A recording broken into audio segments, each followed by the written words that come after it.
Boa noite a todos. Meu nome é João Ricardo Fernandes, sou presidente do Departamento de Cardiologia Clínica da Sociedade Brasileira de Cardiologia, cardiologista, como acho que todos ou a maioria de vocês. E hoje eu tenho uma honra, o prazer, né, desde quando recebi esse convite, de fazer a introdução do segundo webinar do G7, do Grupo de Estudos em Coronariopatia, Emergências Cardíacas e Cardiointensivismo. E acho que antes da gente começar, eu queria só fazer uma introdução e agradecer a todos vocês presentes, agradecer acima de tudo a gestão atual do G7, agradecer aos palestrantes, porque a gente sabe que o DCC, né, apesar de ser um dos departamentos da Sociedade Brasileira de Cardiologia com o maior número de afiliados, um departamento já com uma história muito longa, ele perdeu um pouco sua identidade com o passar dos anos. E é isso que nós, né, a nossa gestão tem buscado resgatar, que a gente sabe que os grupos de estudos é quem nos sustenta, é quem nos alimenta, é quem faz sentido para a existência do próprio departamento. E o G7 sempre foi um grupo muito atuante, um grupo extremamente relevante, com pessoas qualificadas e, mais do que tudo, pessoas que são inspiradas e dedicadas a promover o melhor nessa área de emergências e cardiointensivismo.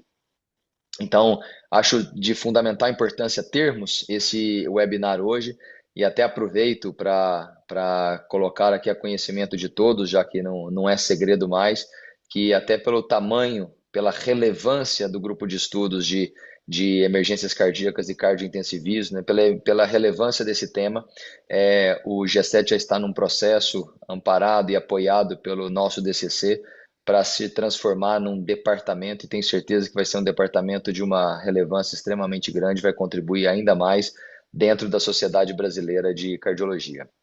Hoje, vocês terão aí uma hora e pouco de um webinar extremamente relevante, de um tema extremamente importante para todos os cardiologistas relacionados a emergências cardiológicas. Sabemos que a emergência é mais falada, é mais discutida quando no ambiente do pronto-socorro, mas mesmo quando o cardiologista não é emergencista, ele muitas vezes depara com emergências dos seus pacientes no hospital, numa unidade de terapia intensiva, ou seja, então esse conhecimento, essa discussão, esse debate desses temas que vão ser apresentados aqui na sequência, com certeza irão contribuir em muito para que todos tenham ainda uma solidificação de conhecimentos, um crescimento maior e que possam, que acho que é a alma do DCC, a alma da cardiologia, para que todos possam oferecer ainda cada vez mais um cuidado melhor para o seu paciente, que acho que é isso que nos move, é isso que nos guia. Então, teremos aqui três discussões, três palestras rápidas, diretas ao ponto, com pessoas extremamente gabaritadas. Na sequência, um período de discussão, né, interativa com todos os especialistas aqui presentes. E espero de verdade, mas já com a certeza de que todos irão contribuir bastante, todos irão participar, todos irão aprender, todos irão crescer, porque sempre, não só nós, quando a gente fala, quando a gente discute, a gente aprende, mas com certeza, quando a gente tem oportunidade de estar diante de colegas, a gente troca experiências e com certeza a gente cresce bastante. E para que a gente possa começar, eu já apresento aqui os meus dois amigos, dois colegas, dois cardiologistas que serão os moderadores desse webinar do G7. Em primeiro lugar, o Antônio Amorim, que é residente, que fez residência em cardiologia e eletrofisiologia clínica pelo Instituto Dante Pazanese de Cardiologia, que é ex-presidente da regional do Rio Grande do Norte, da Sociedade Brasileira de Cardiologia, atual diretor de comunicação da Sociedade Brasileira de Arritmia da Sobrac, diretor financeiro da Sociedade Norte-Nordeste de Cardiologia e atual vice-presidente do G7, do Grupo de Estudos de Coronariopatia, Emergências Cardíacas e Cardiointensivismo. E, não menos importante, né, André? O André Feldman, nosso amigo coordenador da cardiologia dos hospitais da Reddor Regional São Paulo, e que é médico da UTI pós-operatória do Instituto Dante Pazanese e especialista em cardiologia pela SBC e terapia intensiva pela MIB. Vejo essa interação também entre cardiologia e terapia intensiva que nós temos que resgatar, nós temos que brigar para voltarmos a estar no protagonismo desse caminho. Passa a palavra então para vocês, Antônio Amorim, André Feldman, e desejo a todos aí uma excelente palestra. Agradeço mais uma vez pela oportunidade de estar aqui com vocês, aprendendo aqui com vocês. Boa noite, João. Boa noite a todos. Obrigado aí pela introdução, maravilhosa introdução aí, que trouxe aí muito do que a gente vai fazer, exatamente o que o João trouxe. É uma discussão bem prática, bem direta ao ponto, para a gente poder discutir temas que são extremamente relevantes aí na prática clínica do cardio, do clínico, de quem está na porta dos departamentos de emergência aí dos hospitais. Para isso, eu conto aí com a ajuda do Amorim, né, Amorim? Quer dar um oi pro pessoal aí? Boa noite, pessoal. Uma honra estar aqui nesse webinar, que a gente está com mais de 280 inscritos. Esse tema aí tão relevante, né, que é tão importante na nossa prática diária. Então, realmente, foram temas bem caprichados aí na escolha, com excelentes nomes. Então, acho que vai ser um webinar muito interessante, uma discussão muito interessante. Aproveitando, Feldman, eu queria convidar todos que estiverem aqui presentes no webinar. Não sei se vocês estão vendo aí dois QR Codes que tem aqui do lado das nossas, do fundo que a gente está aqui, que é para um convite para vocês se filiarem ao Departamento de Cardiologia Clínica e filiarem ao G7. Lembrando que essa filiação é gratuita, tá? Então é muito importante a presença de vocês em conjunto com a gente, porque vem muita coisa legal por aí, está tendo muita coisa legal no Departamento de Cardiologia Clínica, no G7, e a gente conta com vocês. Então, vou começar, viu, Fábio, chamando aqui o primeiro palestrante. Perfeito. Só Ok. uma coisa, Amorim, antes de você apresentar, só reforçar para o pessoal que a gente vai ter um tempo de perguntas no final. Então, para ao longo das apresentações, podem deixando as perguntas de vocês pelo Q&A ou pelo chat, fiquem à vontade, porque aí a gente tem um tempinho de discussão no final que a gente quer priorizar justamente as dúvidas de vocês. Vai lá, Amorim, pode iniciar então. Então, perfeito. Então, para começar aqui o webinar, a gente vai ter uma aula aqui muito interessante, abordagem da dor torácica na sala de emergência. E a gente tem a honra aqui de receber João Petris, ele que é doutor em cardiologia pelo FRJ, membro da SBC do Conselho de Emergências e Cuidados Críticos Cardiovasculares da Sociedade Interamericana de Cardiologia, o SIAC, coordenador do Serviço de Cardiologia do Hospital Barra D'Or, do Rio, e foi ex-presidente tanto do G7 como do DCC. Seja bem-vindo, Petris. Obrigado. Obrigado, Antônio, e grande time aí hoje comigo, meus colegas ilustres aí, companheiros de departamento. É, a mim, então, coube conversar sobre um tema que foi atualizado recentemente pela nossa diretriz da SBC, de tal maneira que vai ser a base da nossa discussão dessa nova diretriz e depois a gente pode individualizar, como a gente sempre faz no nosso bate-papo ao final. Eu vou compartilhar minha tela aqui.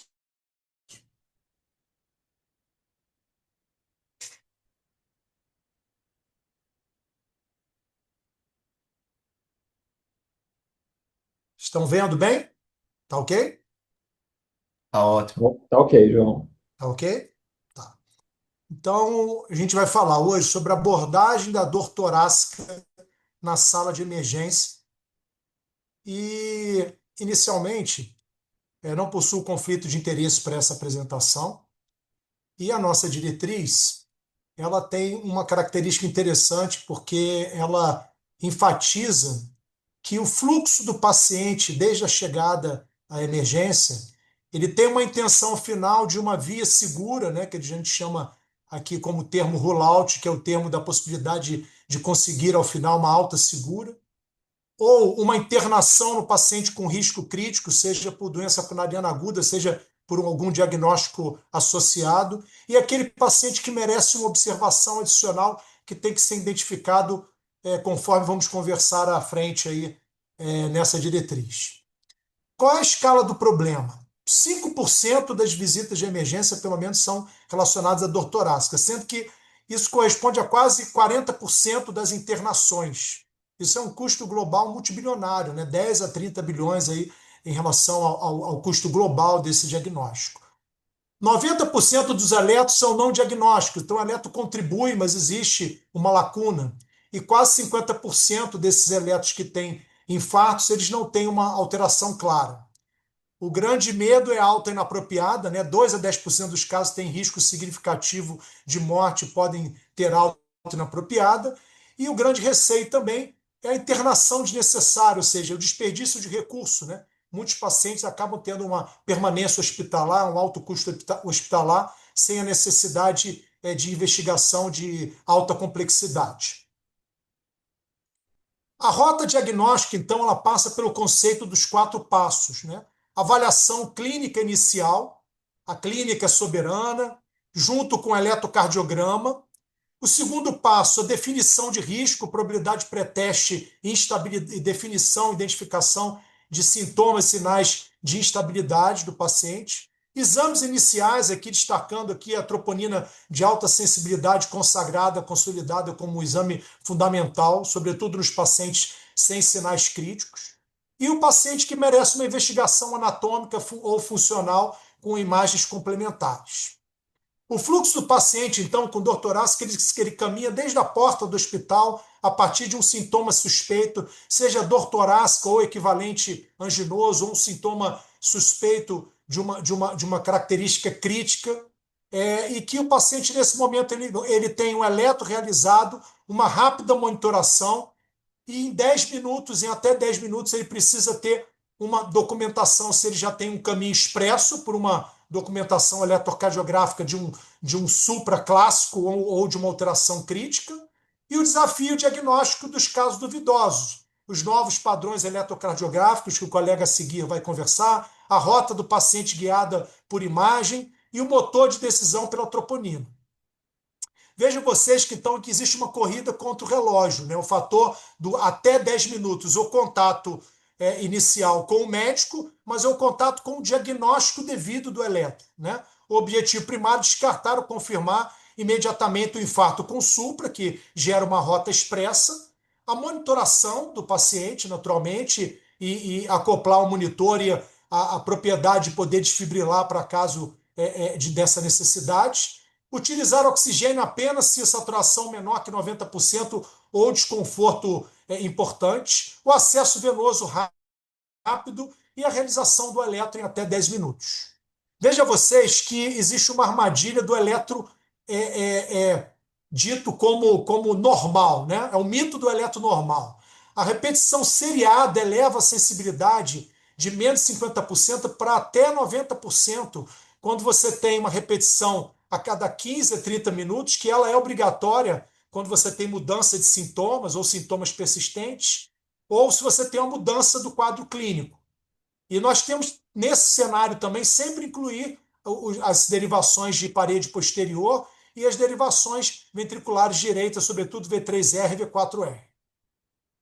Eu não vou me alongar dentro desse contexto, mas só para citar que, nesse momento, temos que estar atento para os achados eletrocardiográficos não clássicos, mas que precisam ser identificados, como vamos conversar à frente na próxima apresentação. Infarto posterior, ondas T pontiagudas, o padrão de Whitter, enfim, nós vamos discutir isso à frente para que esses achados que são referentes à oclusão coronária não sejam perdidos na observação do eletro. E separando o risco iminente, o paciente ele precisa ter, no passo 2, a documentação se ele tem sinais de estabilidade.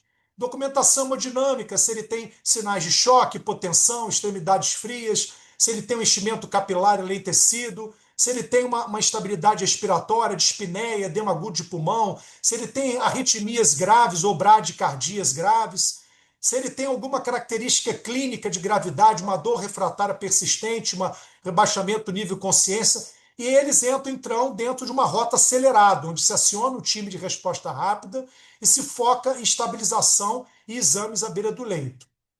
E aí entra o famoso POCUS, né, que é a atuação da imagem do ecocardiograma, do ultrassom à beira de leito, caracterizando a busca pela bússola chamada REPITA, que são os diagnósticos com potencial fatalidade, sejam eles coronarianos ou não coronarianos. Ruptura de esôfago, que é mais rara, mas tem que ser descartada, a presença de embolia pulmonar, que é o REPITA, pneumotórax, infarto agudo do miocárdio, tamponamento cardíaco e dissecção de aorta. Esse paciente com notada instabilidade hemodinâmica, muitas vezes com hipotensão, diaforese e confusão mental. E aí o POCUS, que é o Centro de Comando Diagnóstico na Estabilidade, que é o uso da ferramenta da ecocardiografia, da ultrassonografia, para caracterizar o diagnóstico diferencial por imagem dessas condições. O flap intimal na aorta, presença de secção aguda que contraindica terapias antitrombóticas que são salvadoras em outros cenários e são catastróficas em outros cenários. Falência biventricular esquerda, choque cardiogênico primário envolvendo o infarto complicado, ventrículo direito dilatado, sinal de McConnell que direciona para a TEP, um derrame pericárdico grave, um colapso de VD, o tamponamento cardíaco, ou seja, na estabilidade, o ecocardiograma, o POX, é uma ferramenta imediata para escolher e para confirmar ou descartar rapidamente as rotas do que a gente chama desse algoritmo, desse acrônimo REPITA. Bom, e o passo 3? O passo 3 é a probabilidade clínica e scores de risco.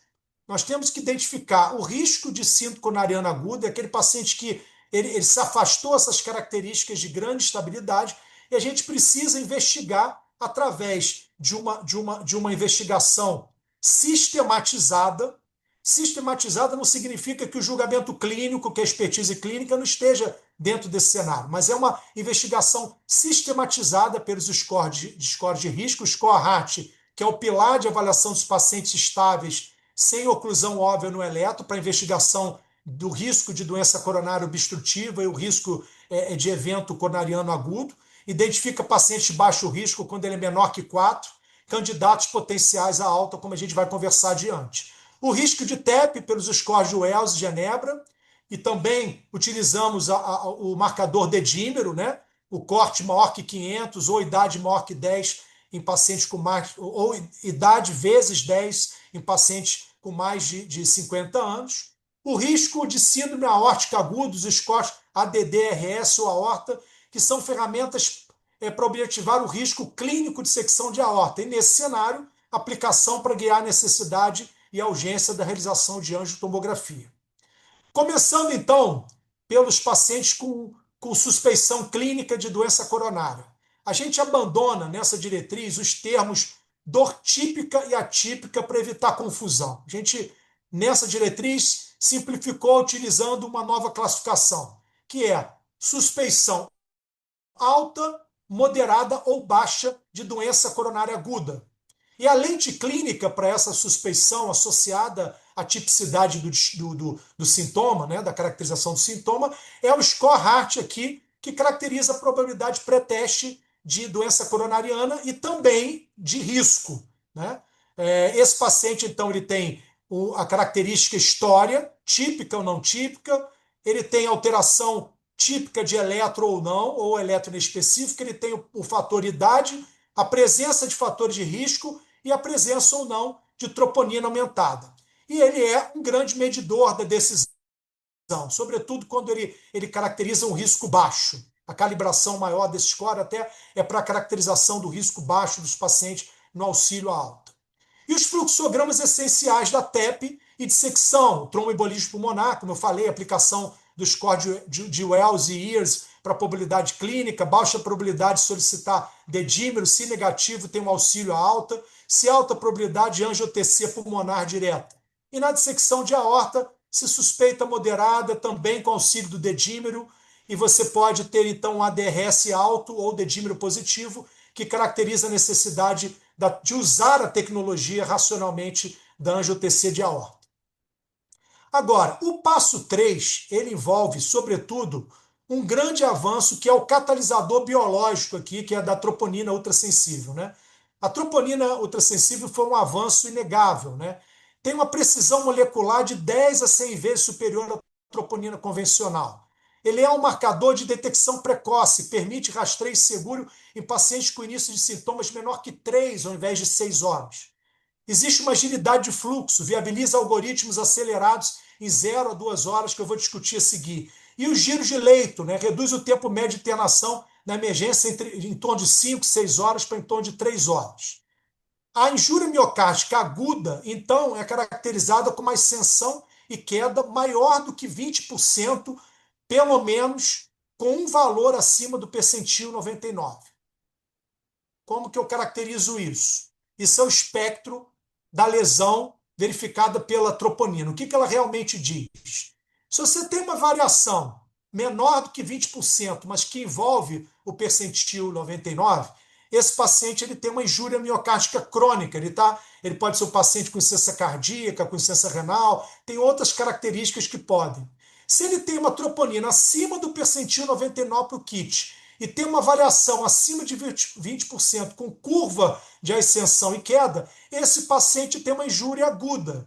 Se essa injúria aguda é associado a características de achados isquêmicos, temos então um infarto agudo miocárdico, seja tipo 1 ou tipo 2.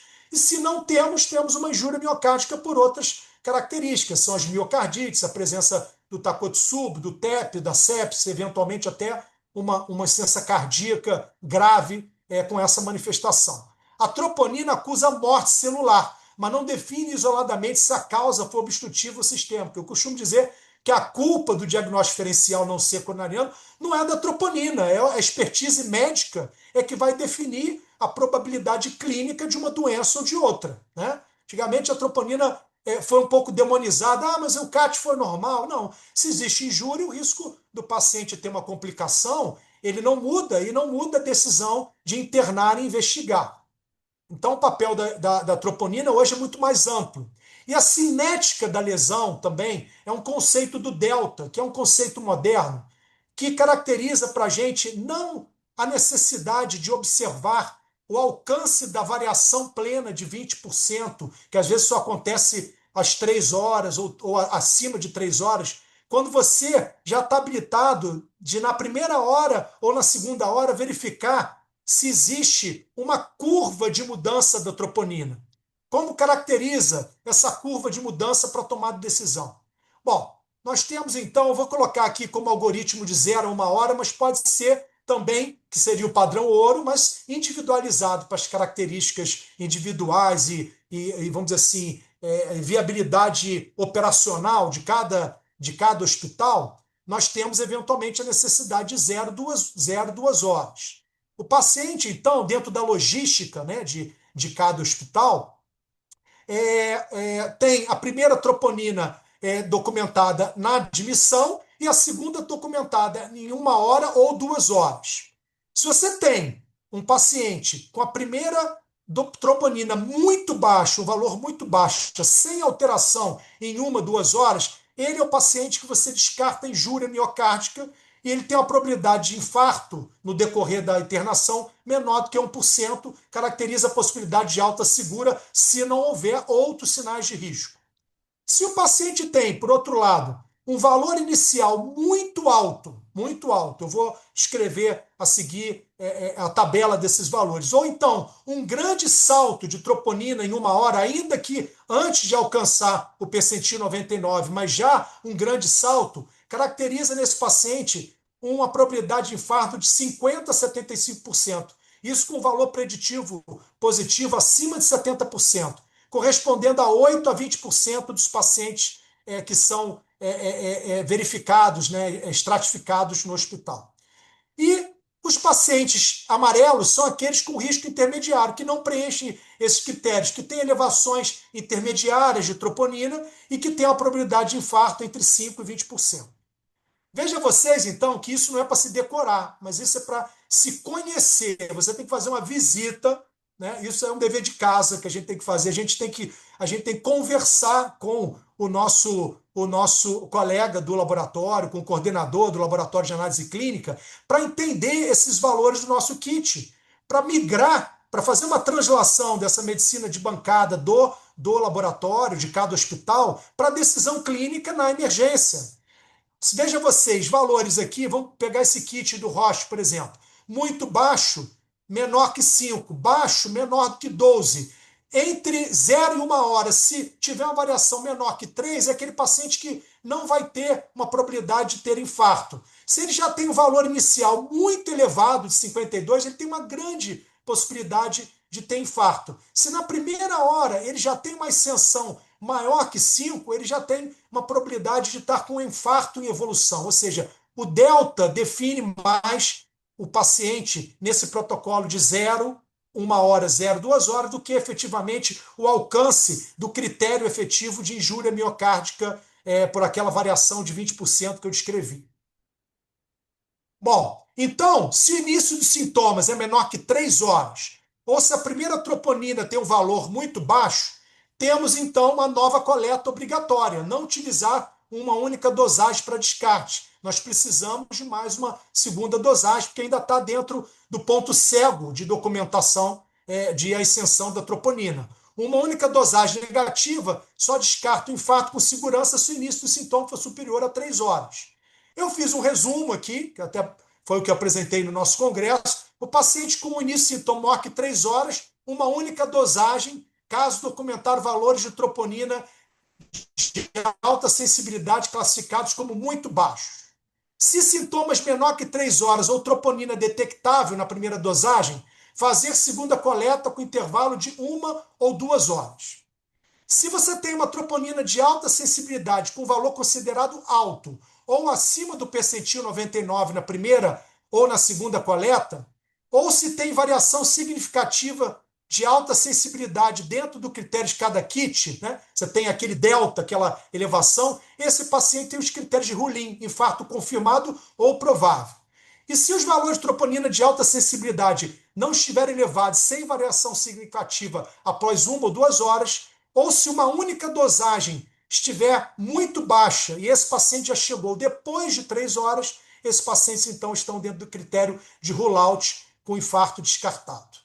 Agora, por favor, eu chamo muita atenção que a angina instável não é um diagnóstico em extinção, porque com a supervalorização devida da troponina ultrassensível, às vezes eu vejo alguns colegas que subestimam o fato que a angina estável ainda existe. Tem pessoas que vão com dor torácica típica, às vezes com score Hart intermediário, em torno de 3, mas que tem uma tipicidade e uma angina de alta relevância. E aí a gente não pode entrar dentro dessa armadilha nesse dado paciente. Esse paciente, eventualmente, ele vai precisar de exame complementar, como esse caso que eu chamo a atenção, homem de 52 anos, uma dor muito típica e que nós optamos por realizar angiotomografia, uma lesão grave de circunflexa e de CD, realizou 2 intervenções de revascularização percutânea.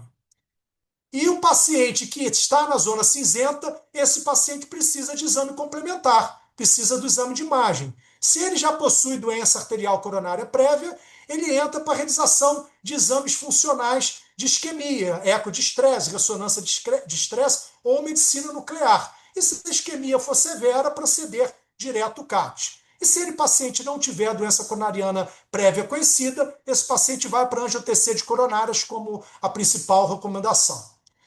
Fica aqui uma citação dessa diretriz para a possibilidade, sobretudo para emergências que tenham uma característica de socorristas com menos expertise como cardiologistas e que, eventualmente, esse descarte triplo que faz a avaliação das coronárias, da aorta e das artérias pulmonares seja uma ferramenta de uso eventual dentro de uma dúvida diagnóstica, sendo que a suspeição clínica é o mais importante, mas quando existe ainda muita dúvida de superposição desses diagnósticos, é uma possibilidade de utilizar angiotomografia por esse protocolo do triplo rollout. Essa aqui é uma tomada de decisão envolvendo mais a síndrome coronariana aguda, é um resumo do que for dito, envolvendo os pacientes que podem seguir para uma reavaliação ambulatorial se não tem variação de troponina, o score de Hart menor ou igual a 3, aqueles que merecem estratificação invasiva adicional com o score Hart intermediário e que também não tem troponina positiva, e aqueles que têm sinais de instabilidade ou elevação de troponina que precisam ser internados e, se forem de muito alto risco, irem direto para a estratificação invasiva. Uma atenção, essa diretriz ela chama atenção que não usar rotineiro morfina, está restrito apenas à dor refratária. O oxigênio rotineiro também não, só se tiver uma saturação menor que 90%. E nós já havíamos salientado na última diretriz de 2021 de síndrome coronariana aguda que o pré-tratamento ele não deva ser feito como rotina. O segundo antiplaquetário, preferencialmente, ele deva ser feito nos pacientes de alto risco na sala de hemodinâmica, sendo que em algumas situações onde você vai realizar o cateterismo no dia seguinte ou o paciente vai ser transferido, eventualmente você está contemplado a fazer o pré-tratamento. Checklist de alta segura, que é importante. otimizar a vida, otimizar recursos sem comprometer a vida. O paciente não pode ter recorrência de sintomas, o eletro precisa ser normal, o score de Hart menor ou igual a 3, a troponina negativa e o paciente educado sob sinais de alerta com segmento ambulatorial garantido. Na nova era da emergência cardiológica, a gente tinha muito a dependência da intuição clínica, da gestalt, excesso de exames, e agora temos uma valorização dos scores de risco, dos algoritmos, da precisão diagnóstica e de um giro de leito otimizado e a alta segura. Existem alguns pilares, que é a oclusão, o conceito do eletro, que é a oclusão sob elevação, que o Dr. José vai conversar conosco, o POCUS na linha de frente, que é a imagem na linha de frente dos pacientes estáveis, o pilar 3, que é a precisão do biomarcador em primeira hora, em algumas instituições na primeira ou na segunda hora, e como mensais finais, é que nessa diretriz e na dor torácica como todo, o tempo é soberano. O eletro tem que ser feito em menos de 10 minutos, o eletro com 12 derivações, contemplando as derivações adicionais. Padronize a triagem, escolher o score Hart e os outros scores de acordo com a suspeição clínica. A troponina de forma rápida, em 0,1 hora, 0,2 horas. Sobretudo a troponina ultrassensível, que é elegível por essa diretriz. O POCUS para salvar vidas à beira do leito e para guiar a terapia. E a imagem racional, ou seja, o uso de angiotomografia e de outros exames de forma racional, como utilização de recurso para pacientes de risco intermediário. Muito obrigado aí e fico aí para a gente discutir no final alguma questão adicional. Maravilha, João. Vou pedir até para abrir minha câmera, que eu não estou conseguindo abrir aqui, não está habilitando para mim. Mas enquanto eles abrem minha câmera, queria te agradecer aí, João, pela precisão cirúrgica que você teve aí em trazer os pontos da diretriz, que são os pontos mais relevantes. Você resumiu super bem, obrigado aí pela abertura da câmera. Resumiu super bem aí os pontos principais. A gente vai ter um tempo aí no final, vou pedir sua ajuda no final para a gente esclarecer algumas dúvidas que já apareceram aqui.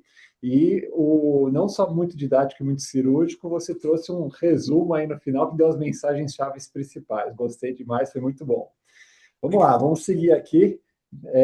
Vou trazer aí o José Alencar. Pessoal, o José é um grande amigo nosso, então, além de super competente, um grande amigo. O Zé é cardiologista, pesquisador no Instituto Dante Pazanese de Cardiologia, é eletrofisiologista, um baita especialista quando se fala em eletrocardiografia.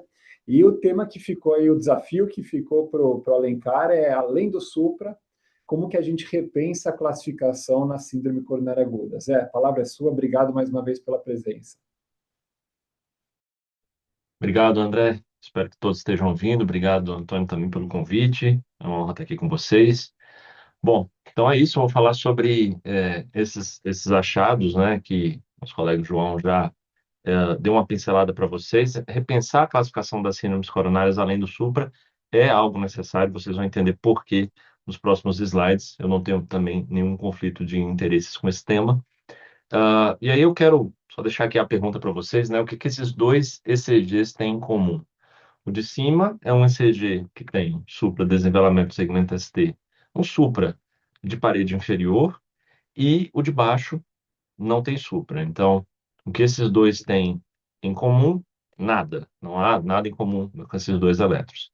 Agora, se a gente esquecer do ECG por um segundo, e a gente pensar que o ECG, a gente lembrar, na verdade, que o ECG é um surrogate para uma doença, um processo patológico bem conhecido, bem definido na literatura, que é a oclusão coronária aguda que leva à morte celular, à morte miocitária. Se a gente esquecer dele e olhar para o padrão ouro, eu vou mostrar para vocês o cateterismo desses dois pacientes. São dois pacientes diferentes. Está aqui o cateterismo dos dois. E se a pergunta fosse, o que é que há de comum nos dois cateterismos? Agora sim haveria uma resposta, os dois estão com conclusão da mesmíssima coronária, e é isso que está levando ao problema deles. Então, no paradigma atual, não é? Como não há supradesnivelamento do segmento ST do segundo eletro, um desses pacientes vai receber alta com o label, né, o report de infarto com supra, e o segundo, diagnóstico de alta, infarto sem supra. Isso não é justo. Esse paciente de baixo tinha a mesma doença do outro paciente, ele só não foi identificado por esse único achado, que é o supradesnivelamento do segmento ST, mas podia ser identificado de outras maneiras, sim, né? Então, a gente começou a fazer estudos a respeito disso, principalmente porque a acurácia do Supra para a detecção de oclusão coronária aguda é baixa. Foi esse estudo nosso aqui que mostrou que a sensibilidade é de apenas 43%, né? Esse estudo ele contrasta com o resto da literatura, porque ele colocou como padrão ouro para o infarto oclusivo exatamente a oclusão coronária aguda no cateterismo, enquanto outros estudos que já existiam na literatura anteriores a esse tinham feito uma comparação do eletrocardiograma, do Supra, por exemplo, com a troponina, com outros sinais de isquemia, que não necessariamente são por oclusão. Aqui não, aqui é oclusão coronária aguda, a sensibilidade de apenas 43%. Ou seja, 56% dos pacientes que possuem oclusão coronária aguda não têm supra de ST. É isso que significa sensibilidade, né? Sensibilidade é a capacidade de detectar verdadeiros positivos entre os doentes. Então, entre os doentes, 56% não terá supra. Esses falsos negativos, né, eles têm sim uma maior mortalidade. Agora que a gente está começando a olhar melhor para esses pacientes, a gente já está percebendo isso nos estudos. Então, há estudos que mostram que a mortalidade desses pacientes é muitas vezes até maior do que a dos pacientes com supra clássico, por uma razão que parece muito simples, que é esse paciente não possui, não recebe, melhor dizendo, tratamento. Então, ele acaba tendo um prognóstico pior, tá? Fique claro, não é só a CX, não são apenas vasos secundários que causam essas oclusões sem supra. Esse um argumento que eu ouço muito, né, falar, e ele é falso, né? Estudos desde da década dos anos 2000, né, já mostravam que a DA pode ocluir e não mostrar nenhum supra de ST. E esse aqui, que é mais moderno, que nós fizemos agora com a metodologia muito mais moderna do que os anteriores, mostra que a sensibilidade do supra para oclusões de DA é de 62%. Então, sim, é melhor do que os 43% de todas as coronárias, mas não é tão bom quanto 100%. Ainda ficam 38% dos pacientes sem ter um supradesnivelamento do segmento ST. Atenção, em nenhum dos eletros, mesmo seriando os eletrocardiogramas, esse paciente não desenvolverá um supra. Os trials seminais não conheciam o eletro como nós conhecemos hoje. Então, tem muita gente que ainda se baseia, por exemplo, no FTT para falar sobre o tratamento desses pacientes que estão com oclusão coronária aguda, mas, para começo de conversa, no grupo dos sem supra, daqueles trials seminais, estou falando agora do ISIS-2, por exemplo, no grupo dos sem supra, estavam lá pacientes que não tinham absolutamente nada no eletro, e os outros sinais que nós conhecemos hoje também estavam lá, como as Langer, como The Winter. Eles não foram selecionados para o braço dos pacientes que tinham a doença, eles estão diluídos nos braços dos pacientes que não têm doença nenhuma. Quando nós reanalisamos esses dados sob a luz da literatura moderna, da metodologia mais moderna, e excluindo o ISIS-3 da jogada, a gente acabou mostrando que se o FTT tivesse também excluído o ISIS-3, teria até um resultado diferente, teria um resultado positivo para o tratamento de pacientes sem supra, inclusive, né? E por mais que as diretrizes já reconheçam que existe um grupo de muito alto risco, que está presente em toda diretriz de síndrome coronária, pouco é feito por esses pacientes. Por exemplo, esse estudo aqui, que é de uma coorte nacional de Israel, mostrou que só 6% dos pacientes que tinham escrito no prontuário que tinham critérios de muito alto risco foram depois para um cateterismo em até 120 minutos, como dizem as diretrizes de muito alto risco. Esses pacientes acabavam não recebendo, então, o que a diretriz mandava. Por quê? Porque não tinham supra de ST. Essa carga cognitiva acabou influenciando no atraso, né? Ou também, quando é feito alguma coisa, é feito, na verdade, para tratar complicações, né, de tantos miócitos mortos. Se a gente for ler essa listinha aqui, que tem nas diretrizes do tratamento, quando o paciente é de muito alto risco, muitos dessas listinhas aqui são complicações, instabilidade hemodinâmica, né, arritmias malignas, complicações mecânicas do infarto. Então, eu não quero chegar a esse ponto, eu não quero que morra tanto miócito, para daí eu pensar em levar esse paciente para o cateterismo. Então, a Sociedade Brasileira de Cardiologia, representada por muitos colegas que estão aqui hoje, entrou em vanguarda, eu digo isso para todo mundo, né? Uma vanguarda começar a falar sobre isso daqui.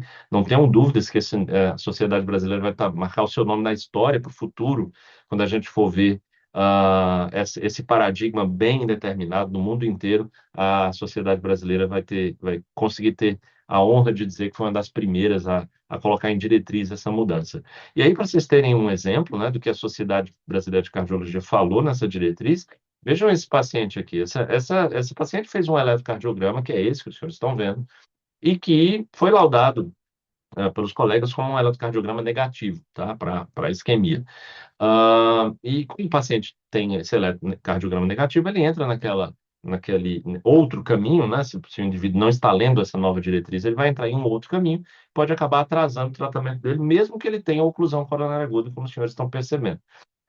14 minutos depois, esse paciente, e também muitos miócitos perdidos depois, né? Em 14 minutos, imagina quantos miócitos não podem morrer, não é?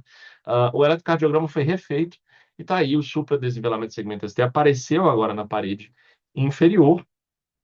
E agora sim esse paciente pode receber algum tratamento. Só que, veja, que sorte que esse paciente teve o eletroseriado em 14 minutos, né? Eu trabalho com unidades de teleeletro e eu digo para vocês, quando a gente pede para seriar em 10 minutos, esse eletro é seriado em 1 hora, 2 horas. Quantos miócitos serão perdidos até seriar este eletro? E depois de seriar, até tratar este paciente. Então, a gente quer diminuir esse tempo, né? Aumentar essa sensibilidade para esses pacientes. E, senhores, naquele primeiro eletro, na verdade, a gente podia ter salvo todos esses miócitos, tá? Porque no primeiro eletro já existia uma T hiperaguda lá na parede inferior, né? A gente definiu T hiperaguda com esse artigo aqui. A gente mostra que a T hiperaguda é uma T que tem uma base larga, simétrica ao mesmo tempo. Tem um cálculo que dá para fazer, a fórmula está no artigo, dá para aplicar a fórmula em algum sistema automatizado e dá para a gente aprender também a olhar para essa T hiperaguda como tem aqui nessa parede inferior. E não só isso, no primeiro eletro também, para deixar ainda mais enfático o achado, tinha um infrazinho ali de V2 a V4, que a gente mostra que também esse é um sinal de infarto de parede lateral, né? Tem uma razão de verossimilhança positiva bastante alta para já dizer, ó, é oclusão coronária aguda, né? Nem precisa muitas vezes fazer V7 a V9 para isso.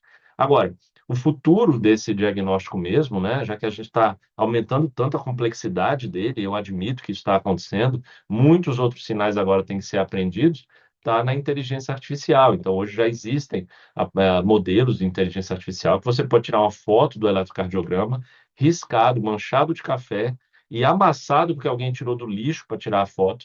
E esse aparelho, esse sistema, esse software, ele vai ler o teu eletrocardiograma e determinar a probabilidade de oclusão coronária aguda, porque tem modelo que está sendo testado já para isso, para comparar com a coronária, né? Esse modelo aqui, por exemplo, que chama Queen of Hearts, da empresa PM Cardio, ele mostra então que a acurácia, quando se usa esse modelo aqui, aumentou nesse estudo, né, de uma sensibilidade de 32%, vejam que foi até menor do que a minha meta-análise, sensibilidade de 32%, aumentou aqui nesse estudo para 80%, então mais que dobrou a sensibilidade desse achado, com a queda aqui ínfima da especificidade para esse diagnóstico. Foi isso que esse estudo aqui mostrou. E naquele primeiríssimo eletro lá, aquele eletro que eu mostrei logo no começo da aula, também, se a gente tivesse colocado essa inteligência artificial neste eletro, que aqui realmente é muito sutil essa alteração, não é exatamente normal, muito sutil, mas se tivesse colocado lá também, a própria inteligência artificial já tinha mostrado que havia lá uma oclusão coronária aguda. Então, quem quiser aprender mais sobre isso, eu deixo aqui esses dois artigos, além da diretriz, é claro, esses dois artigos que fazem uma revisão, o primeiro bastante avançado, que é uma revisão de estado da arte, e o segundo bastante didática e muito importante aqui para a literatura brasileira. E acho que encerro por aqui, acho que esse é o meu último slide, espero ter falado dentro do tempo. Parabéns, Zé Alencar, meu grande amigo. Parabéns mesmo pela essa excelente aula. E eu queria parabenizar não só pela aula, mas pela sua coragem de questionar esse paradigma, né? Que a gente aprendeu isso como absoluto. E isso não é só uma questão de semântica, né? Isso é uma questão de mudança de raciocínio clínico, de mudança que vai mudar a questão da própria mortalidade no infarto. Então, só parabenizar você que vem nessa luta já há alguns anos, fazendo diversas publicações e estamos no caminho certo. Parabéns mesmo. Agora eu queria Obrigado, Antônio. dar continuidade aqui e chamar Ana Karen. Ana Karen, ela que vai dar uma aula sobre abordagem da IC, abordagem da IC no pronto-socorro. E Ana Karen, ela é especialista em ciência cardíaca pela SBC e fellow em ciência cardíaca pela Sociedade Europeia de Cardiologia. Atualmente, ela atua como chefe do ambulatório de ciência cardíaca avançada do Hospital Cruz Vermelha e do ambulatório de cardiomiopatias de otimização de ciência cardíaca do Hospital das Clínicas. Atua ainda como preceptora de cardiologia dos dois hospitais e como docente de medicina pela Universidade Positiva. E ela é a nossa diretora de comunicação do G7. Seja bem-vinda, Ana Karen. Obrigada, boa noite a todos. É um prazer fazer parte desse webinar, assim, com grandes profissionais, né, tão experientes. E ao contrário deles, né, que vieram nesta linha de coronária e dor torácica, eu vim falar um pouquinho da insuficiência cardíaca, que no final das contas acaba sendo o final da linha, né, digamos assim, quando essas primeiras etapas dos que eles falaram falha, no final das contas a gente vai ter esses pacientes com insuficiência cardíaca no nosso pronto-socorro.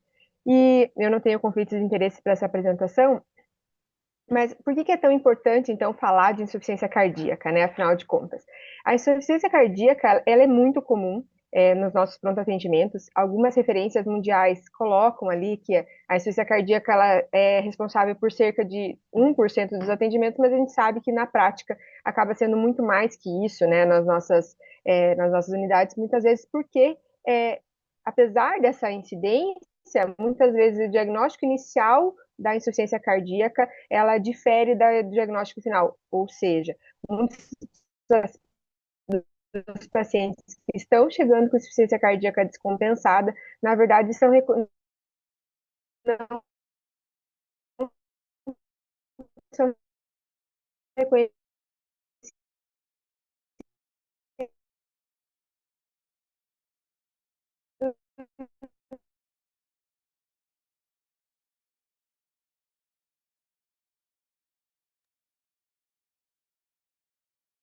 Ana, tá escutando? Deu uma travada. É, travou um pouquinho a Ana para a gente aqui. Vamos ver se ela volta.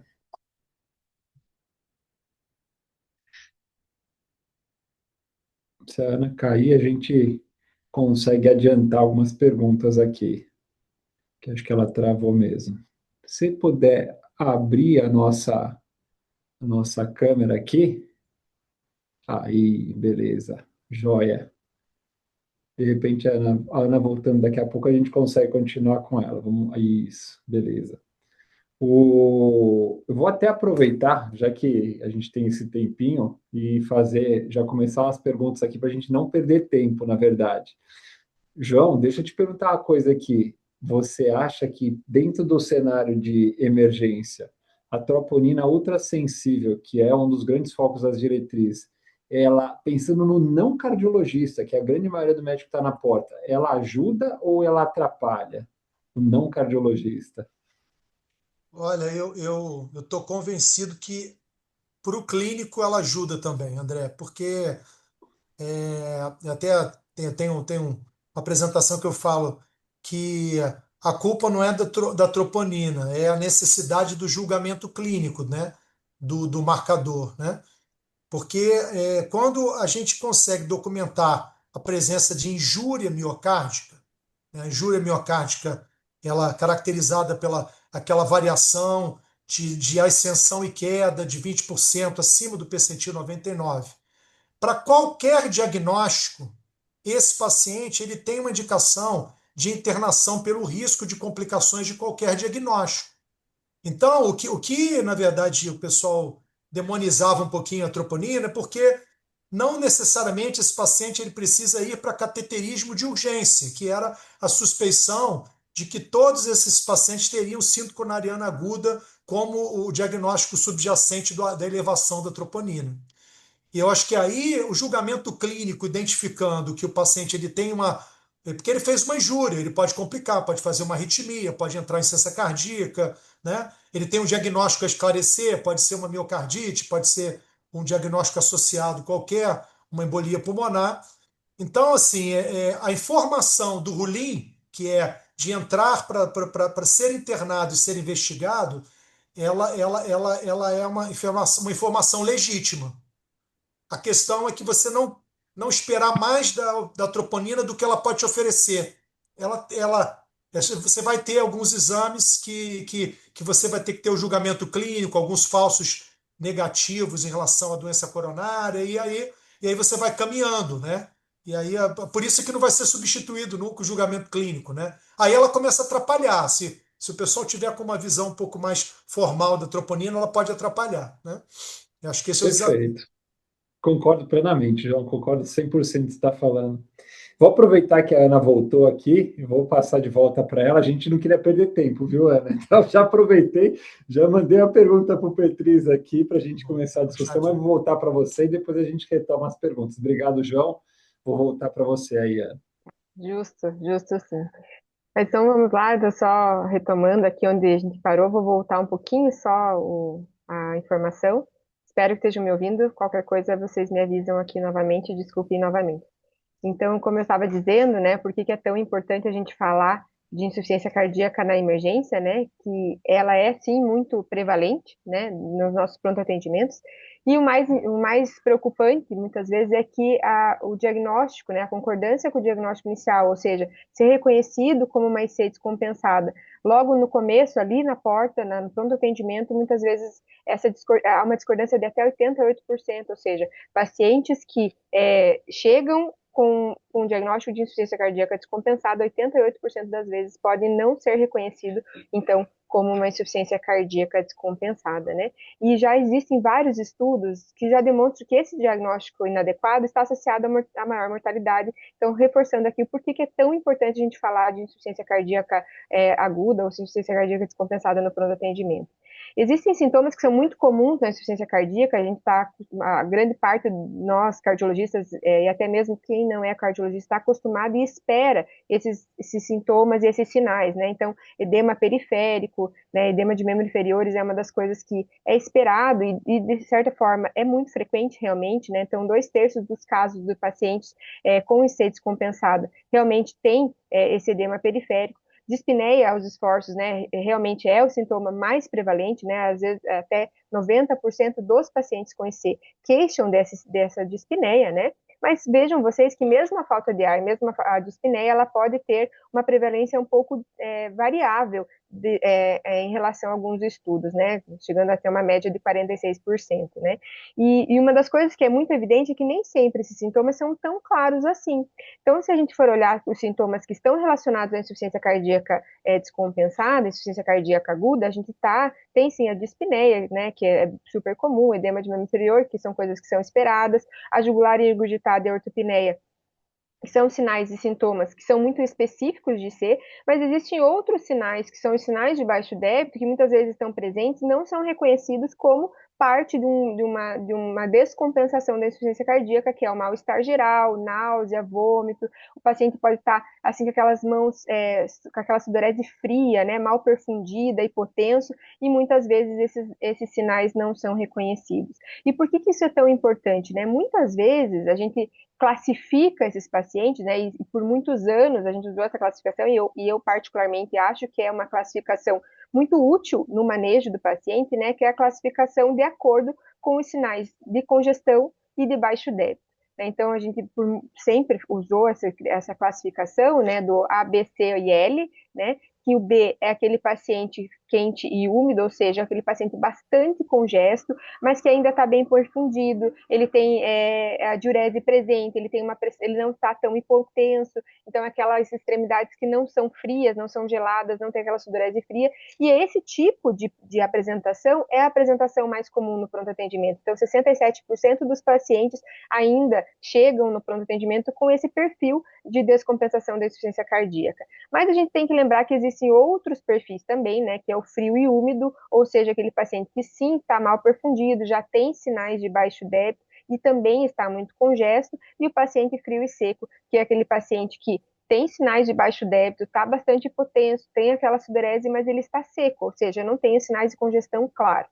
Isso é o que a gente usou por muito tempo nessa classificação da insuficiência cardíaca e o manejo foi conduzido dessa forma. Novamente, como eu disse, eu gosto muito desse tipo de classificação, acho que ajuda muito na hora de a gente decidir como manejar esses pacientes no pronto atendimento, mas existem hoje classificações mais modernas da insuficiência cardíaca descompensada, insuficiência cardíaca aguda. Então, recentemente, né, o ESC lançou um posicionamento em relação à insuficiência cardíaca aguda, né, e os cuidados do manejo desses pacientes.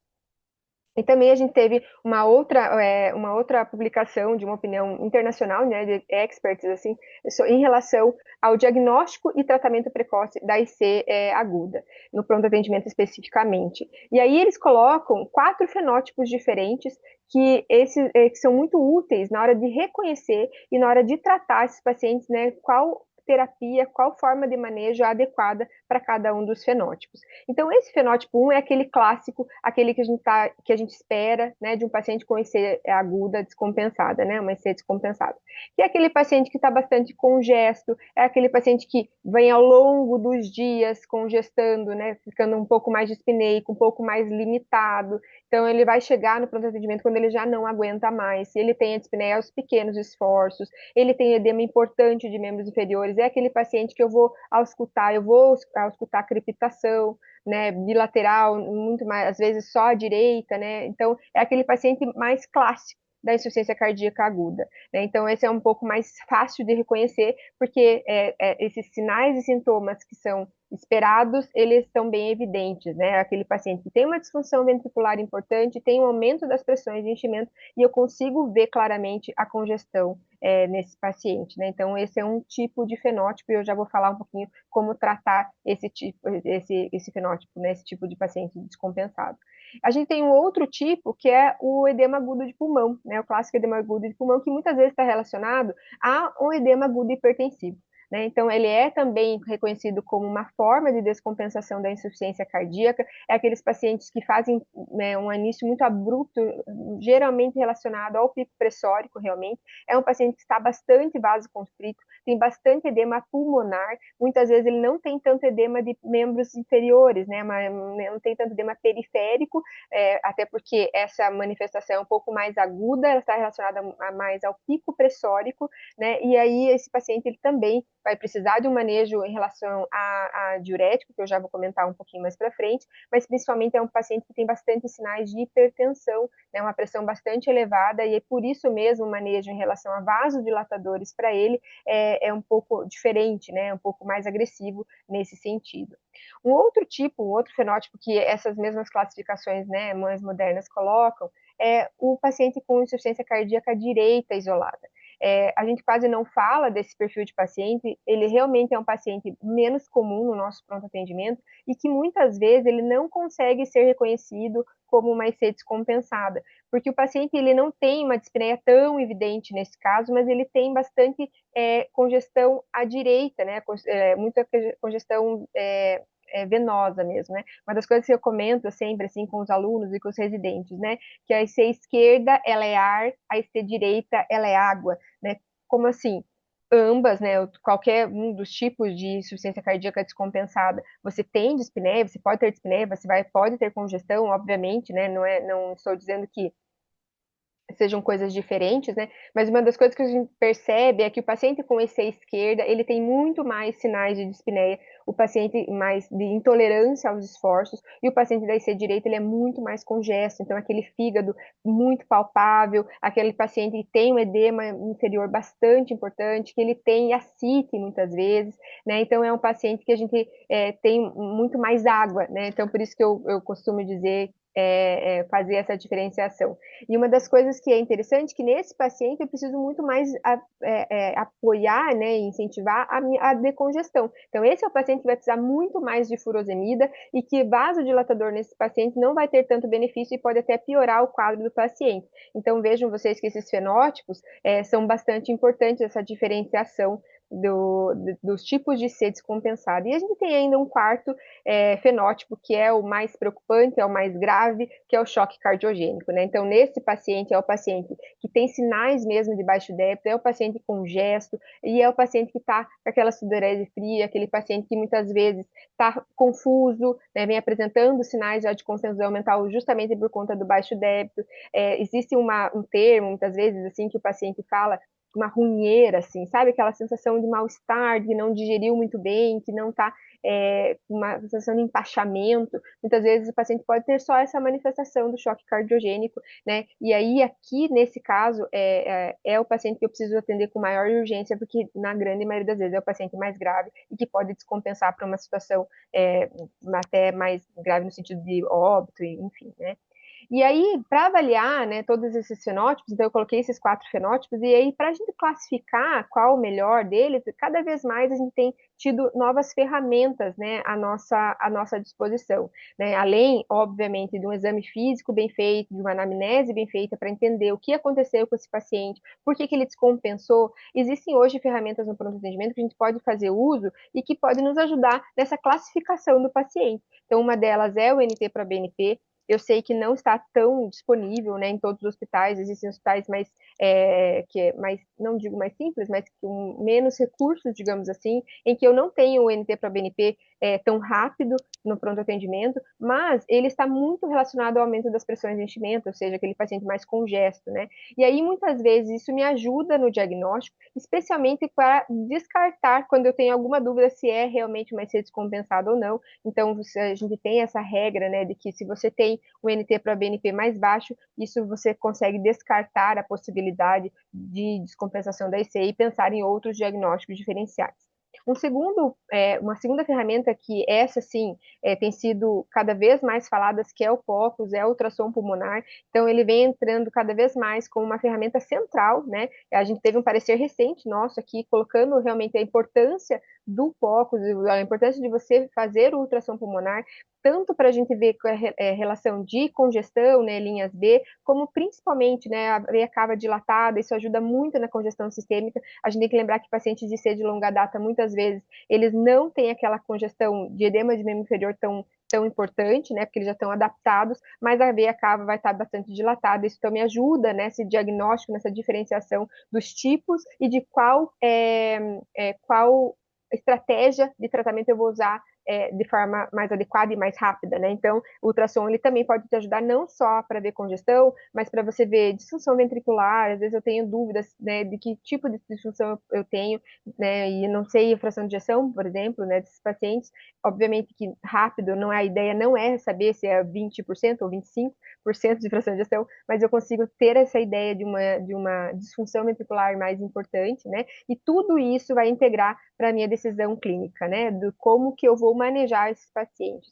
E por que isso é tão importante, gente? Então, assim, esses dois artigos que eu coloquei para vocês, 2 pareceres, eles têm colocado a importância da decongestão rápida, né? Então, dos fenótipos que eu coloquei, a grande maioria deles tem sinais de congestão presentes, né? E cada vez mais tem se colocado a importância do tempo até o diurético. Né? Então, é até um termo que eles colocam que é door to furosemide, ou seja, assim, eu preciso entrar o quanto antes, como se for da mesma ideia que eu tenho, quanto mais cedo, né, eu abrir o vaso, né, tempo é músculo, aqui também ele coloca isso na importância de você ter um tempo de diurese muito rápida, não atrasar o diurético, porque isso tem impacto em melhores desfechos, né? Quanto mais rápido de congestar o paciente, isso vai impactar em melhor prognóstico dessa descompensação, né? E aí, uma das coisas que a gente fica na dúvida, né?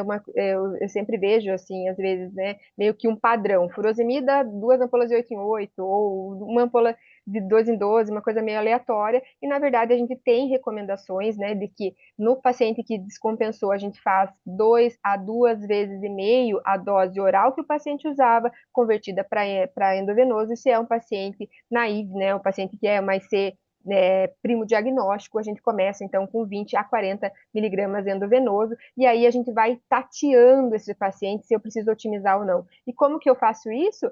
Avaliando diurese. Então, no ano passado, no Ask Heart Failure, eu vi uma discussão que falava sobre furosemida e diuréticos, assim, e uma das coisas que o palestrante falou, que eu acho que é muito relevante, né? A gente tem que entender que esses pacientes, eles têm que ser avaliados da mesma forma como a gente coloca uma noradrenalina e não deixa o paciente para reavaliar amanhã, se deu certo a noradrenalina ou não, a gente fica do lado do paciente, a diurese também tem que ser vista dessa forma. Eu tenho que prescrever o paciente e eu tenho que avaliar ele em 2 horas. Quanto que ele teve de diurese, se ele teve natriurese, né? Então, uma coisa que é bastante relevante, eu tenho usado agora mais, assim, é o sódio urinário. Então, para quem não sabe, o sódio urinário é coletado da mesma forma que você pede o sódio sérico, é a mesma forma de avaliação, o mesmo, se você tem um laboratório que dosa sódio sérico, você tem um laboratório que dosa sódio urinário. Então, isso é uma coisa muito importante, é um pouco mais difícil, às vezes, de você conseguir o tempo certo de dosar, mas tem que lembrar que isso é muito importante, porque se o paciente não tem o sódio urinário não chegou pelo menos em 70 milimols, você tem que escalonar a diurético terapia. E como que a gente escalona a diurético terapia? Então, a gente sempre pensa no bloqueio sequencial do néfron e cada vez mais a cetazolamida tem entrado assim como um papel principal nesses pacientes, especialmente os pacientes de C de longa data, que já têm uma resistência diurética maior. Então, a gente tem que lembrar que eu preciso fazer o bloqueio sequencial do néfron para tentar otimizar, porque decongestão é muito importante. Quanto antes de decongestionar esse paciente, melhor o prognóstico dele. E em relação aos vasodilatadores, vasoconstritores e inotrópicos, uma das coisas que cada vez mais tem entrado, né, que vasodilatador não é para todo mundo, assim, né? Então a gente sempre tinha esse conceito de que a ser descompensada põe vasodilatador, independente da pressão, independente do que vai acontecer, o paciente precisa dilatar, que vai dar certo. Na grande maioria das vezes, sim, isso é verdade, né? Vasodilatadores ajudam muito, especialmente naqueles pacientes do perfil do fenótipo 2, do edema agudo pulmonar, hipertensivo. Esses pacientes, eles precisam de vasodilatadores. Eu tenho que ser rápida nesse sentido, né, de colocar esses vasodilatadores, mas não é para todo mundo, então a gente não pode fazer isso às custas de uma pressão muito diminuída, porque isso pode acarretar de má perfusão do paciente por hipotensão severa, né? Então a gente tem que usar com cautela nesse sentido, tem que usar um uso mais seletivo, mais racional para esses pacientes. E em relação aos vasoconstritores, isso é uma das coisas que já vem com muito tempo, né? E eu reforço aqui, a gente tem que tentar usar cada vez menos, né? Nenhum dos vasoconstritores muda a mortalidade. A gente tem que lembrar que o paciente com IC, ele é um paciente que tem uma tendência a ser mais hipotenso, então eu não preciso começar vasoconstritores para todos se ele tiver um pouco mais hipotenso, né? Então eu preciso decidir o momento certo de colocar, especialmente se ele realmente estiver tendendo a hipotensão, tenha sinais claros de choque cardiogênico, muitas vezes eu preciso colocar uma noradrenalina para ajudar esse paciente, né? Então, preferência no choque, você vai usar noradrenalina, mas não é também para usar indiscriminado, e se for usar na menor dose possível, no menor tempo possível. E os inotrópicos também, né? Isso é uma coisa que eu gosto muito de falar. Não é para todo mundo, não é para todo paciente com IC que eu preciso colocar uma dobutamina, né? Que é de todos os inotrópicos, o que é mais disponível, o que é mais recomendado também. Então, não é para todo mundo, não é porque é só para IC que eu preciso colocar um inotrópico, mas lembrar, né, que no paciente que tem aquele perfil frio, que está em choque cardiogênico, eu não posso atrasar também a entrada da dobutamina. Para fechar, gente, assim, é uma aula bastante grande, né? Eu poderia falar aqui horas de cada uma dessas coisas, da furosemida, dos diuréticos, dos vasodilatadores, vasoconstritores, enfim, eu poderia falar horas só de cada um deles. Mas a ideia era trazer realmente assim os pontos principais, e eu trouxe essa figura daquele parecer da ESC, né? Em relação como manejar e como avaliar esses pacientes. Então, uma das coisas, né, ele coloca aqui os 12 pontos principais, mas não esquecer, né, avaliar esse paciente, anamnese, exame físico, todo o perfil clínico, usar o que eu tenho à mão, né, dos peptídeos natriuréticos quando disponíveis, ultrassom à beira-leito, raio-x de tórax, eventualmente uma tomografia de tórax, né, principalmente começar precocemente a diurético terapia, né, não podemos atrasar, e uma vez começado, não deixe para ver se o paciente teve uma boa diurese dali 12 horas no próximo plantão, tem que ver em 2 horas, eu preciso avaliar o sódio urinário, preciso avaliar a decongestão, a diurese efetiva em 2 horas, né? Então, isso é importante porque, uma vez que não funcionou, não foi uma resposta adequada, eu preciso adicionar ou antiazídico, ou acetazolamida, enfim, fazer o bloqueio sequencial do nefro. Considerar vasodilatadores quando, né, nos perfis que são mais adequados. Oxigenoterapia, até que eu acabei não comentando, mas não é para todos também, naquele paciente que está realmente com sinais de hipoxemia. Alguns pacientes, especialmente o de edema agudo pulmonar, vai precisar de uma ventilação não invasiva, e aí considerar noradrenalina e dobutamina nos casos de choque cardiogênico, de forma bastante criteriosa, menor tempo possível e menor dose possível. E aí, né, a gente, para não esquecer, né, isso é bastante importante, muitas vezes não faz no pronto atendimento, vai acabar fazendo durante o internamento, reconhecer, né, investigar aí todos os possíveis fatores precipitantes, né, priorizar, dar alta, especialmente quando o paciente já está totalmente otimizado das medicações que mudam o prognóstico, né, antes da alta, mas enfim, são coisas que ali no pronto-socorro já eu posso ajudar esse paciente, esse médico que vai ficar depois no internamento, né, com os exames adequados, enfim, com esse diagnóstico mais adequado ali no pronto atendimento.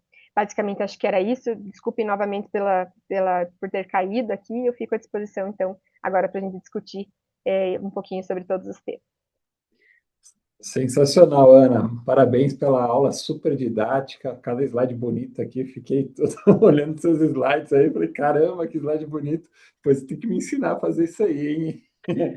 Muito bom. A gente tem algumas perguntas aqui que o pessoal foi deixando, então acho que eu quero mais priorizar as perguntas que vieram para o chat Q&A, porque é justamente trazer a discussão das dúvidas do pessoal e continua estimulando aí quem quiser deixar pergunta para a gente esclarecer e ninguém ficar com dúvida aí depois das palestras. João, vou começar contigo, porque tem uma pergunta do Lucas. O Lucas falou o seguinte: eu trabalho numa UPA onde o kit de troponina ultrassensível ele não tem valores de delta de tropo de 1 hora e 2 horas definidos. Nesse caso, eu devo fazer coletas de 3 em 3 horas ou usar um conceito de variação de 20%, por exemplo, em relação às troponinas? Como você orientaria ele na OPA, que ele não sabe como usar esse delta aí, que não está bem definido do kit dele? Aí, nesse cenário, Lucas, você parte para coleta de 0 e 3 horas. E aí, em 3 horas, já pode usar o critério do percentil 99. Porque para usar o critério do percentil 99, essa diretriz até ela contempla, né? Naqueles que vão usar o critério, quer dizer, o tempo de coleta, né? O temporal de coleta de 0 e 3 horas, aí você pode, então, caracterizar a tua tomada de decisão pelo critério do percentil 99 e da elevação acima de 20%, com ascensão e queda, né? Isso eu acho que é claro que se o paciente ele chega com tempo de sintoma menor que 3 horas, às vezes ele precisa, às vezes, até de uma coleta adicional, né? Tem alguns pacientes selecionados, você precisa de uma terceira coleta quando você tem uma característica que está em ascensão, mas ainda não. A tendência, a percepção é de que está acima do percentil 99, mas ainda não teve o critério de injúria aguda da variação de 20%. Esses pacientes eles são selecionados para uma coleta adicional, né? Para uma terceira coleta. Então, não é uma orientação engessada, né? Se você não vai fazer em 2 horas e vai fazer em 3, aí já fica alocado para fazer o critério do percentil. E se tem ainda assim um resultado duvidoso, você está contemplado para fazer uma coleta adicional. Não sei se eu elucidei para ele aí se essa era a dúvida, né? Perfeito, João, excelente. Só um comentário, pessoal. A gente está com mais de 100 pessoas participando, ainda mantendo esse padrão ao vivo. Isso mostra como as aulas foram excelentes, que está segurando uma plateia boa. Eu queria aproveitar aqui e fazer uma pergunta, agora para o José de Alencar, uma pergunta do Arthur, nosso presidente aqui do G7. Ele está perguntando se você acredita que tem espaço para usar os critérios de Garbosa e de Santos no BRE em pacientes agudos? Ou se a Boa, IA vai boa. aposentar o Sgarbosa? Não, não, pior que não, viu, André. Na verdade, assim, a diretriz brasileira ainda teve ou, mais isso, né, que eu não comentei em aula, que foi muito boa, porque finalmente, aqui no Brasil também, um documento oficial de diretriz, está lá escrito, né, que o bloqueio de ramo esquerdo novo ou presumivelmente novo não deve ser diagnóstico de infarto. A diretriz americana 2013 tinha mudado já, a europeia 2017. Teve um gap aqui até essa diretriz do ortorácica, a diretriz do ortorácica bem mudou também, então ótimo, né? Agora, o que fica depois de que não é novo ou presumivelmente novo, não importa, é exatamente aplicar esses critérios para determinar se existe isquemia naquele eletro. E o melhor critério é o desgarbosa modificado. Esse é o melhor em termos de acurácia. A gente publicou recente uma meta-análise nos arquivos brasileiros de cardiologia que a gente mostra o perfil de acurácia desse é o melhor, melhor do que o esgarbosa original e melhor do que o Barcelona. E ele pode ser usado em marca-passo. Ele é o único que tem estudos em marca-passo também. O único não, o esgarbosa original também tem, mas o Barcelona não tem. Então, se é para decorar um, eu iria no esgarbosa modificado e tem muito espaço mais ainda agora, né? Que deixou essa questão de ser novo ou presumido novo não interessa, né? Muito bom, maravilha. Petriz, o Lucas agradeceu aí sua resposta no chat. Esclareceu ele bastante aqui. Obrigado. Karen, deixa eu te fazer uma pergunta. Você trouxe super bem a questão da descongestão rápida, falou do tempo até o diurético e tal, e às vezes eu sempre falo do tempo até o diurético, que é super importante, e o montante de diurese, porque acho que no passado, não tão longe, faziam-se cargas de diuréticas extremamente altas, independente se o paciente era virgem de diurético, e o que a gente via no dia seguinte, o paciente tudo em ciência renal, pior do que chegava, na verdade, né? E hoje a gente está um pouco mais moderado. Mas quando a gente vai, você falou do escalonamento, usar acetazolamida, tiazídio, como que isso funciona na prática? Isso para quem não tem sódio urinário, para quem não tem essas coisas tão assim que a gente nem sempre tem disponível em todos os lugares, né? E ver essa resposta do paciente. O que você recomenda para quem está numa UPA, às vezes que não tem tanto recurso, mas tem tudo isso para usar, né? Então, uma coisa que é bem importante, a gente não tem o sódio urinário, mas a gente tem a quantificação da diurese, né? E ninguém vai lá olhar a diurese depois que você fez a furosemida. Então, isso é um ponto bastante importante, né? E quando a gente, existem, assim, acho que dezenas de recomendações e artigos com relação à decongestão, e o que a grande maioria das vezes eles colocam é, comece para os pacientes que não usam, começar com 20 a 40 e, uma vez não atingido ali 100 ml, né, pelo que você consiga de diurese presente, o que você tem que fazer é, ou você pode aumentar a dose do diurético, ou fazer o escalonamento, como eu coloquei ali rapidinho, que é o bloqueio sequencial do nefro. Então, se a gente for lembrar, né, a furosemida, ela atua ali na alça, mas eu tenho o hidroclorotiazida, que atua, então, no túbulo contorcido proximal, então eu posso, se eu associar isso e a espironolactona, que na grande maioria das vezes o paciente já está usando, então eu bloqueio praticamente todo o néfron, né? Então não tem como reabsorver a água. Em relação à acetazolamida, é uma das coisas que vem assim muito forte na UPA. Muitas vezes a gente não tem, né, tão presente assim, mas nos pronto atendimentos muitas vezes a gente tem, até considerando que é uma droga que é usada para hipertensão intracraniana, então ela não é uma droga tão é, indisponível assim nos pronto atendimentos, né? Então a gente começar com a acetazolamida na dose de 500, né, ou 250 duas vezes, a gente não tem na via oral uma dose muito bem estabelecida de como fazer, né, mas em média o que o Advor fez foi usar de 500 miligramas, né, e eu vejo uma resposta muito importante, assim, de decongestão.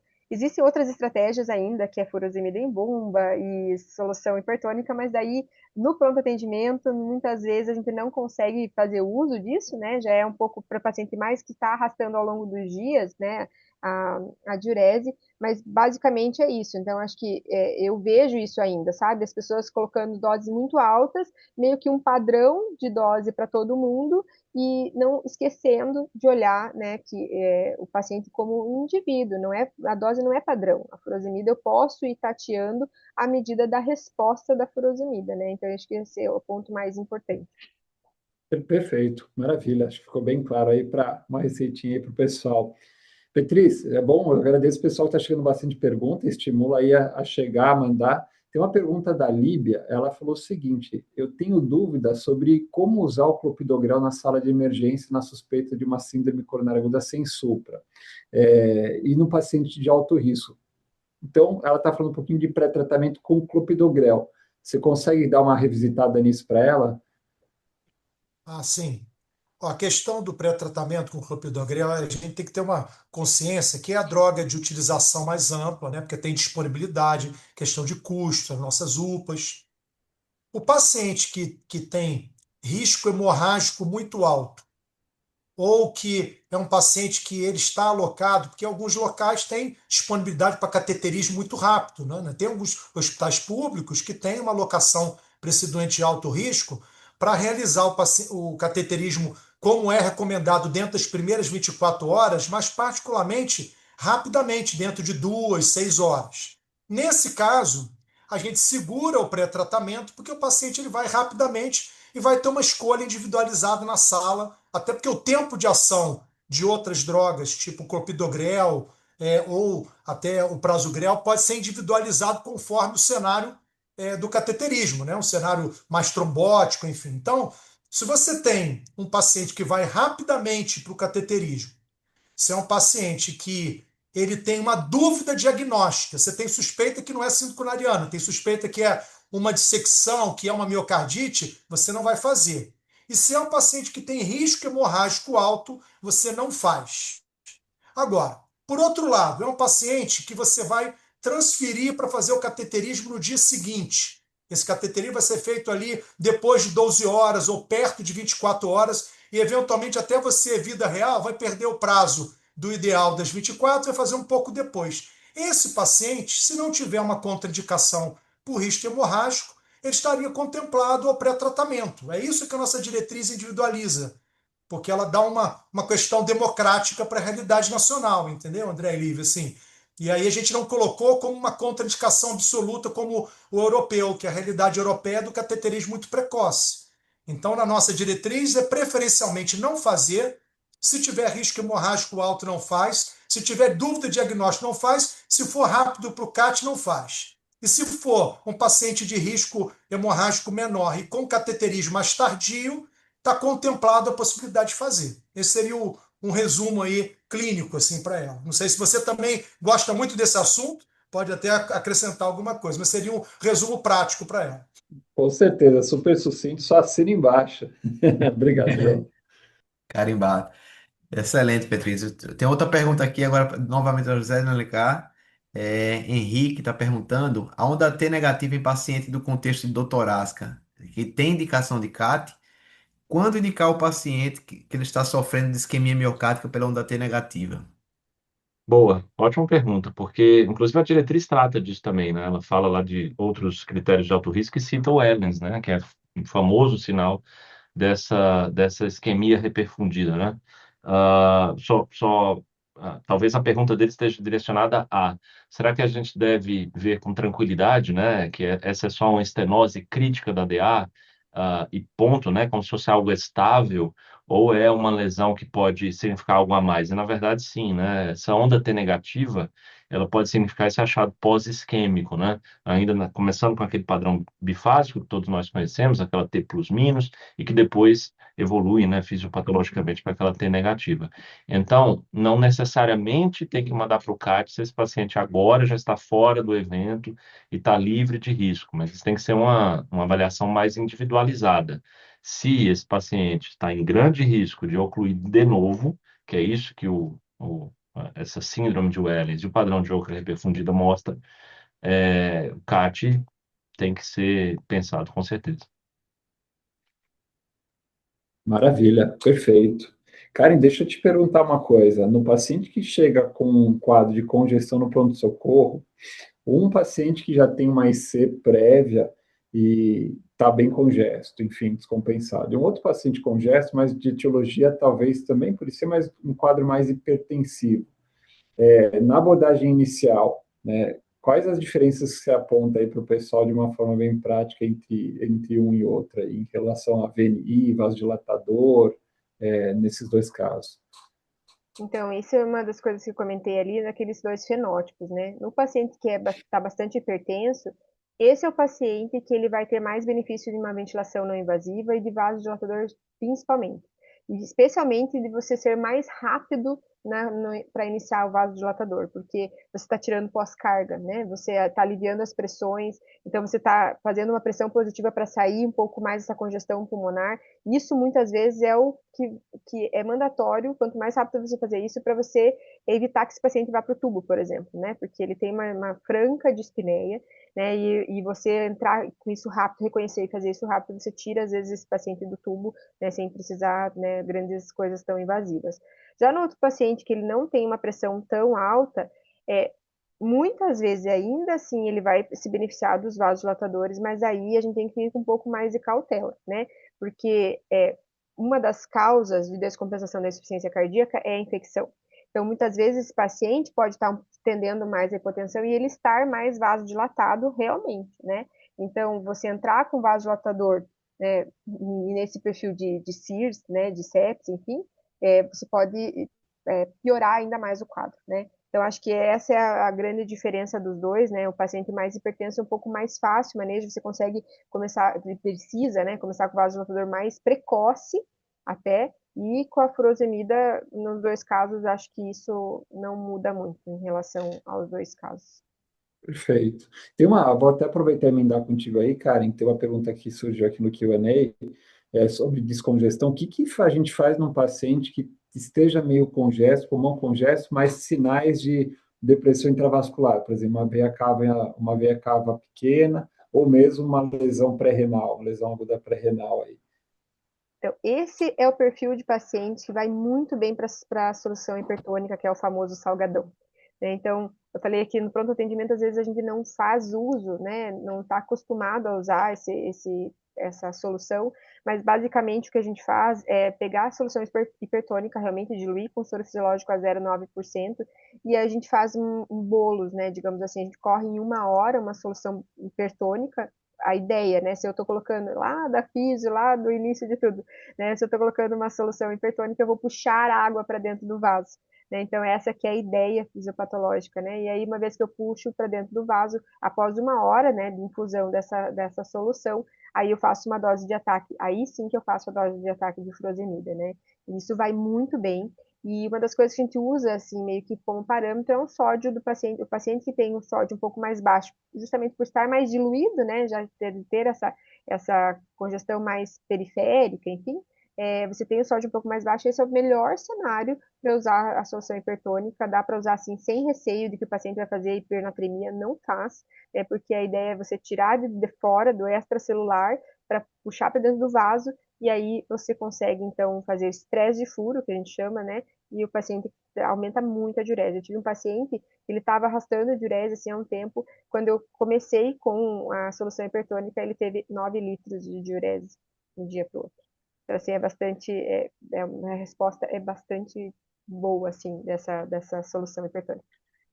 Maravilha. A gente está chegando para o final, mas tem algumas perguntas que eu não quero deixar sem resposta aqui, que estão aqui no Q&A. Então, vou pedir para a gente tentar responder ela de forma mais direta. Beatriz, quando tem um aumento de troponina com uma ascensão mais importante, mas ela volta para a normalidade dentro de um episódio curto, digamos assim, de um espaço de tempo curto, como que a gente interpreta isso? Será que é erro laboratorial? Será que é um infarto abortado? O que é isso aí? Não, caracteriza injúria miocárdica, mas às vezes a magnitude da injúria permite, às vezes, um descenso mais rápido, né? Porque tem assim, infartos de magnitude distinta, mas quando você tem uma massa miocárdica sobre risco maior, tem uma injúria miocárdica maior, geralmente esse decaimento ele é mais lento, né? Então, mas quando você alcança o. Por isso é que você tem uma precisão e tem uma outra sensibilidade desse kit, né? De tal maneira que é uma injúria, a característica é uma injúria, porque não tem essa coisa de microinfarto. O infarto é ou não é. Então, se tem o critério de ascensão de 20% com descenso, é uma injúria miocárdica que caracteriza, na verdade, se tiver uma composição com um sintoma isquêmico ou achado isquêmico, é um infarto agudo, né? Apesar de ser de menor magnitude, né? Quando você tem uma normalização mais rápida. Boa. Perfeito, Beatriz. Então tem uma outra pergunta aqui para você, Karen. É do Arthur, ele quer saber sua opinião sobre o levosimedan. Se é melhor que a dobutamina, o que é que você acha? eu acho que são perfis diferentes, né? Então, a Levosimendan, para quem não conhece, é um inotrópico positivo que ele tem uma duração mais prolongada. Então, a gente faz uma infusão que dura 24 horas e o paciente, né, fica sem a necessidade, digamos assim, de inotrópico por um tempo mais prolongado. Eu vejo que o cenário para a Levosimendan é uma droga muito cara, né? Então, não é para todos os pacientes, não é para pronto atendimento, realmente, assim. E é para aquele perfil de pacientes, assim, que eu tenho a intenção de deshospitalização e é um paciente dependente de dobutamina.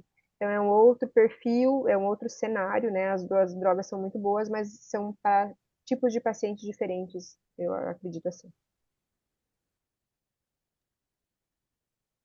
Excelente. Pessoal, acho que a gente está chegando aqui, já esgotamos todas as perguntas, né? Não é, André? Acho que não. É isso aí. Conseguimos responder todo mundo. Aí o nosso grande objetivo era esse, que ninguém ficasse com dúvidas aí. Ah, E pontualmente 8h30, né? Que era a hora para finalizar o webinar. Então, pessoal, só agradecer, em primeiro lugar, a João, a José Alencar, Ana Karen, por excelentes aulas. Não é à toa que a gente conseguiu manter um público tão bom. Foi um recorde em relação ao nosso webinar anterior. Então, eu queria reforçar aqui a vocês para se filiar ao DCC, ao G7. Lembrando que para você se filiar ao G7 tem que estar afiliado ao DCC, porque nós somos um grupo de estudos que pertence ao departamento, então é gratuito. E seguir nossas redes, né, Feldman? Porque aí vem muita coisa boa por aí, vem outros webinários, outras atividades científicas importantes. Então, passo para você para finalizar aí. Maravilha. Você falou tudo, só trazer um ponto importante no chat aí para os palestrantes. Muitos parabéns aí pelas aulas, o pessoal gostou demais, o pessoal parabenizando bastante aí no chat. A discussão foi super boa, agradeço o tempo de vocês, disponibilidade de vocês de estar nos ajudando. Nesses temas são super importantes, tal qual foi a audiência aí, que foi bem proporcional à excelência das palestras. E como o Amorim falou, seguir a gente aí nas redes sociais, no Instagram, o pessoal perguntou um pouquinho sobre quando tem, quando a gente, como ficar sabendo dos eventos, então a gente sempre posta no Instagram com bastante antecedência, para o pessoal se programar as datas dos webinars, dos seminários, enfim, das atividades do G7. Mais uma vez aí, Amorim, obrigado pela parceria. Beatriz, Karen, Alencar, obrigado mais uma vez pela presença de vocês e o João, nosso presidente do DCC também. Um abraço a todos, boa noite e bom resto de semana para todo mundo aí. obrigado e obrigado pela moderação exemplar de vocês também, tá? Pela companhia. Um abraço. Beijo, João. Boa Obrigado. noite, pessoal. Valeu. Obrigado. Boa noite, Alencar. Boa noite.